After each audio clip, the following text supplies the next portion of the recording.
Hey guys, so I'm back and I restarted my starter locks. Um, in my previous video, you can see that they were pretty small. I started them off with finger coils, and the issue I found with that first attempt was one, I had too many. I was going for volume because I really missed that, but at the same time, I know that I'm one of those lazy naturals, as in, I don't like to spend a lot of time on my hair. I do like to put the time in to make it healthy and to make it look good, but at the same time, I don't want wash day and separation and interlocking. If I choose to do that later on, I don't want that to be a huge production of like 12 hours. And that's the direction I was going in with the amount of locks that I had with my first attempt. Secondly, with them being finger coils, I don't know if I would have gotten the cylindrical locks that I was looking for, mostly because I made them so small that were almost too spiral. They weren't a coil, if that makes any sense, because I made them small enough that they kind of played well to my natural curl pattern.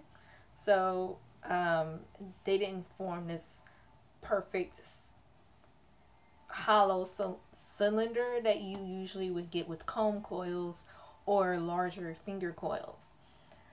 And so I will say that they would have locked up pretty fast because instead of detangling outside of the shower, I got into the shower and um, I finger detangled, and a few of them at the ends, um, they were pretty tangled up. So if you want to go that route, follow your curl pattern and your hair will lock fast. And so in my previous video, I stated that I wanted to stray away from two-strand twists because I didn't want to deal with the two-strand twist pattern. And also I talked about my struggle with not with I talked about my struggle of not being able to do regular twists. I have a tendency to do rope twists, which makes a lock that's not very conducive to locking because it's not loose, it's very tight because both strands are being wrapped around and then twisted. But then I remembered when I was a loose natural, I was doing the loose twists at one point. If you're familiar with Cipriana, I think from Urban Bush Babes, she's very famous for those. She has very high sculptured updos, and she does those with loose twists, and she has like waist length 4C hair. But with the concept of those twists, you don't have a tight grip when you're twisting. You hold the ends of the twist and you're very loosely twisting. So I use that concept for my hair. It was harder to do in the back where it's shorter, just because it's like in order to grab onto the hair you have to have a tight grip. But I did them as loose as I possibly could, and yeah, compared to my first set that I started with two-strand twists, these are much more fluffy and softer, and I think it will allow um, for better locking, and hopefully the pattern won't stick around too long. So I haven't counted all of my locks. I think I counted like halfway, and I estimated that I have about the same as I did last time, about 80 to 90 locks. Yeah, so they're still pretty thick. I'm gonna do a quick 360.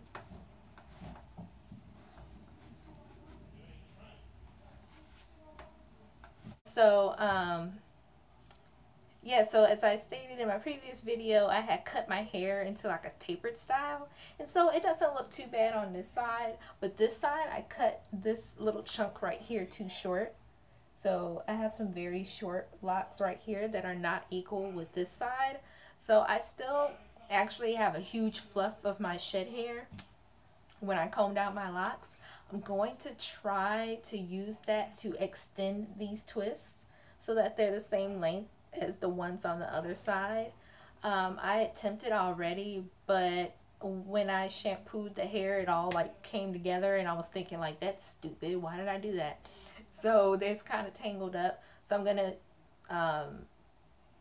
work with the rest that I have and try to get these extended. I think it's only about 4 or 5 twists that I would have to extend, and I will only have to do about like half, like maybe an inch or so. But the struggle will be actually getting the hair on there because I've never braided with extensions before or twisted. I tried a few years back and it did not work out. So, but yeah, so I'm looking forward to the twist, because another thing that is an advantage is that I'll be able to rinse my hair whenever I want. And that's another thing I'm going to try to do, is like completely submerge my hair in water at least twice a week. And hopefully that will aid in locking.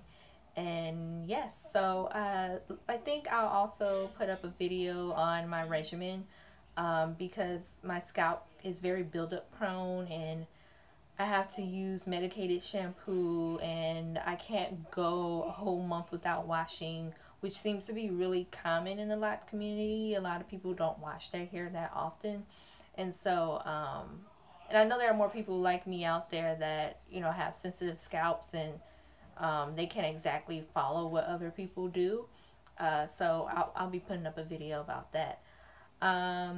Yes, with my hair this short is very nice, but I kind of miss the length because I can't put it in a bun and also look much younger. So I've been trying to wear makeup more often because I already have a baby face. So I don't want to, I already kind of look 16 without makeup. And then with my hair this short, I look 12.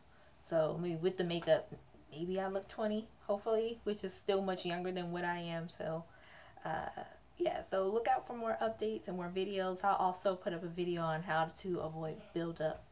But thanks for watching, and I'll see you guys later.